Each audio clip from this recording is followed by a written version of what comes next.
নায়িকা নিপুণ আক্তার চলচ্চিত্র শিল্পী সমিতি নির্বাচনের ফলাফল বাতিল করে নতুন নির্বাচন দাবি করে হাইকোর্টে রিট দায়ের করেছেন।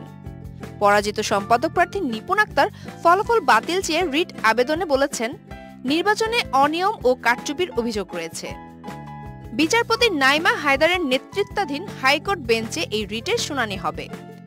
Deputy attorney general Amit Dasgupta এই তথ্য নিশ্চিত করেছেন।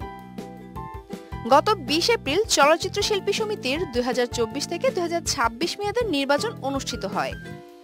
নির্বাচনে অভিনেতা মিশা সওদাগর সভাপতি এবং অভিনেতা মনোয়ার হোসেন ডিপজল সাধারণ সম্পাদক নির্বাচিত হন।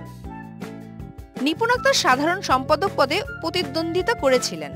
তিনি ১৬ ভোটে হেরে যান। নিপুণ আক্তারের অভিযোগ, নির্বাচনে ভোটার তালিকার তৈরিতে অনিয়ম হয়েছে।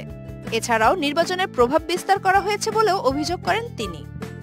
রিট আবেদনে নিপুণ আক্তার দাবি করেছেন, নির্বাচন বাতিল করে নতুন নির্বাচন অনুষ্ঠানের নির্দেশ দেওয়া হোক। এই বিষয়ে মিশা সওদাগর বা মনোয়ার হোসেন ডিপজলের পক্ষ থেকে এখনো কোনো মন্তব্য পাওয়া যায়নি।